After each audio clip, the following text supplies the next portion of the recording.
તો ભાઈઓ આપણે મસ્ટેંગ નું સાયલેશન બનાવવા જવાનું હતું પાટડી, પણ ભાઈઓ આપણને ખબર નથી કે આપણા બુલેટમાં હાવ ઓઇલ પતી જાય, તો તાત્કાલિક આપણે જવું પડશે વિરુંગામ સર્વિસ કરાવવા. તો રામ રામ ભાઈઓ, કેમ છો બધા? મજામાં ને? તો સ્વાગત છે કોઈ નવા વિડીયોમાં. તો આજે આપણે બદલાવા જવાનું છે બુલેટનું સાયલેશન અને આપણા મસ્ટેંગનું સાયલેશન.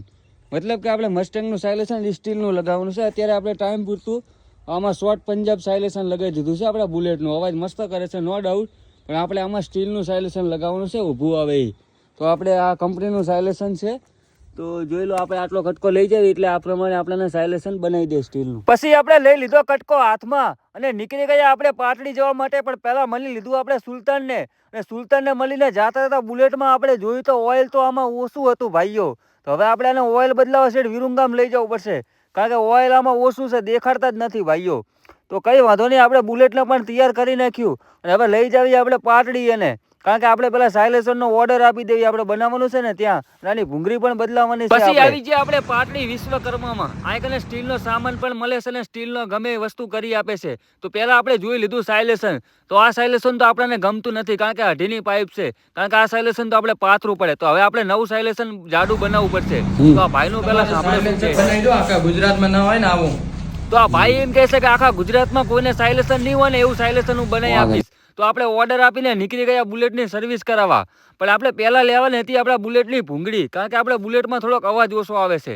તો આપણે આવી ગયા એવા રાજા બુલેટમાં. તો આપણે લઈ લીધી પહેલા ભૂંગળી, અને ભૂંગળી લઈને સીધા આવી ગયા આપણે રોયલ એનફિલ્ડના શોરૂમમાં. ત્યાં આપણે સર્વિસ કરાવવાની હતી આપણા બુલેટની. તો ભાઈઓ આપણા બુલેટની સર્વિસ કરવાની તો વાર લાગશે, કારણ કે એક બુલેટ અંદર પેન્ડિંગમાં પડ્યું છે, કારણ કે એની સર્વિસ થાય છે. તો ત્યાં સુધી આપણે આ બુલેટની ભૂંગળી બદલાઈ નાખવી આપણે જાતે જ. તો આપણે પછી સર્વિસ કરાવવાની જ રહે. પછી આપણે શું ઘરે જવાનું એટલે મોડું ના થાય.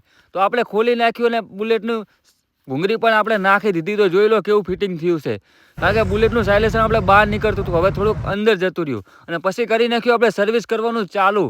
તો આપણે ઓઇલ જોયું તો ઓઇલ લગભગ 100 થી 200 ગ્રામ જ નીકળ્યું, કારણ કે આપણે આમાં આવે 1.5 થી 2 લીટર ઓઇલ, પણ એમાં 200 ગ્રામ જ નીકળ્યું. તો કંઈ વાંધો નહીં, આપણા બુલેટની સર્વિસ પણ ઓકે થઈ ગઈ છે ભાઈઓ. તો હવે આપણે નીકળી ગયા ઘરે જવા માટે. પછી આવી ગયા આપણે ઘરે, અને ઘરે આવીને સીધા આવી ગયા આપણે રાતે રોડ ઉપર ચેક કરવા સાયલેશન, કારણ કે આપણા ભાઈબંધના બુલેટમાં શોર્ટ પંજાબ લગાવેલું છે અને આપણા બુલેટમાં લોંગ પંજાબ લગાવેલું છે, કારણ કે આવા ગામમાં તો ચેક કરાય નહીં, કારણ કે ગામમાં કોઈને તકલીફ પડે. એટલે આપણે આવી ગયા સીધા 3 કિલોમીટર રોડ ઉપર ચેક કરવા. તો આપણે કર્યા બુલેટના અવાજ ચેક. તો પહેલા તમે આપણા બુલેટનો અવાજ સાંભળો અને કોમેન્ટમાં બતાવો કે કોના બુલેટનો અવાજ વધારે આવે છે. બે બુલેટ સરખા જ છે.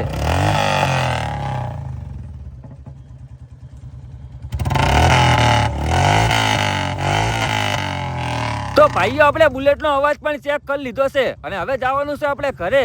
તો વિડીયો સારો લાગ્યો હોય તો તમારા